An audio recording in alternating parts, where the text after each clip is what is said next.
In the summer of 1919, as birds sang above the Palace of Versailles, the world gathered to celebrate the end of the war to end all wars. But inside the palace, there was no celebration, only blame, only punishment, only signatures written in fear. That treaty, just ink on paper, would not bring peace. It would bring something else, something darker. It would bury anger deep in the heart of a wounded nation until the day that anger exploded. This is the story of how World War II began long before Hitler, long before the Blitz, long before tanks rolled into Poland. It began here with a treaty meant to stop war forever, which instead planted the seeds for the deadliest conflict in human history. World War I had shattered Europe. 20 million dead, entire cities turned to dust, kingdoms collapsed, empires vanished, and when the guns finally fell silent, the victors, Britain, France, the United States, wanted one thing: revenge.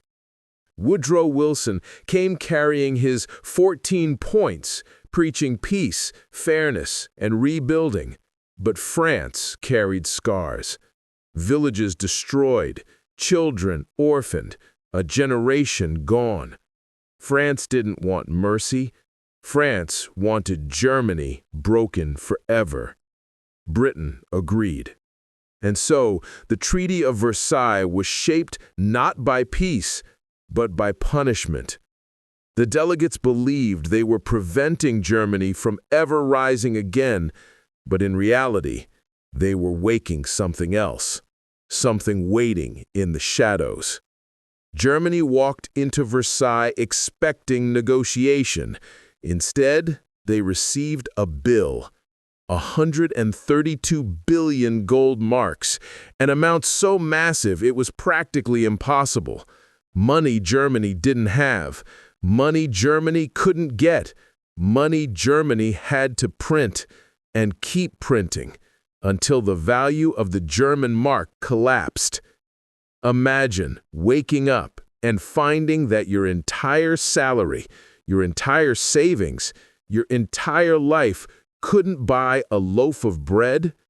By 1923, German inflation became the worst the world had ever seen. Children stacked banknotes like toy blocks. A wheelbarrow of cash could barely buy a meal. People burned money because it was cheaper than firewood. This wasn't an economy. This was a wound deep enough for anyone angry enough to exploit. And someone was watching. Someone who knew exactly how to use this chaos. Germany didn't just lose money, it lost pieces of itself. Large regions, rich with industry, culture, and history, were carved away and handed to other nations. Millions of Germans suddenly woke up in countries they had never lived in. The Rhineland was demilitarized, Germany's military heart ripped open, colonies seized, resources taken. But even worse, the treaty forced Germany to sign something no nation ever wants to sign. Article 231, the War Guilt Clause. Germany had to publicly accept full responsibility for World War I, a humiliation carved into paper, a stain that no amount of apology could erase. When a nation loses territory, it hurts. When it loses pride, it becomes desperate.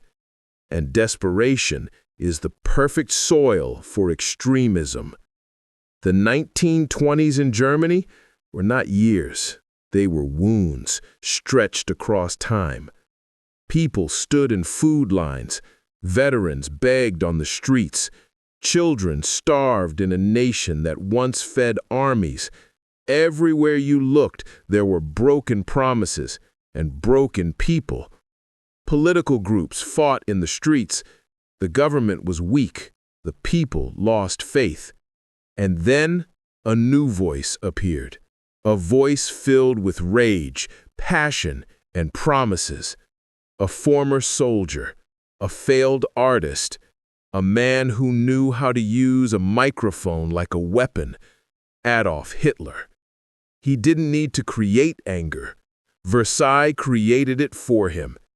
Hitler simply collected it and weaponized it.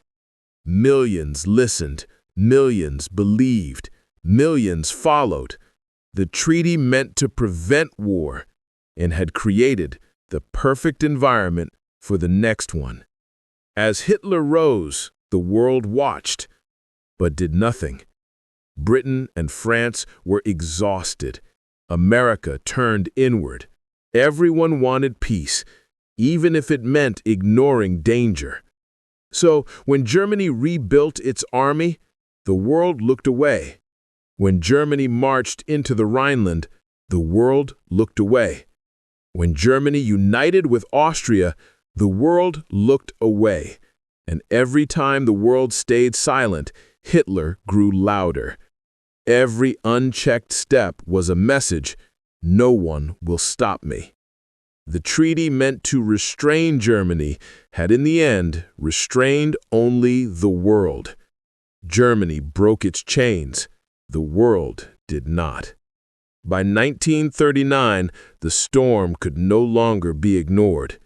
Germany demanded more land, this time Poland. Britain and France finally said no. But it was too late. Germany was ready. The world was not.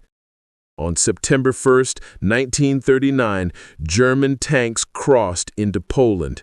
Sirens howled. Cities burned.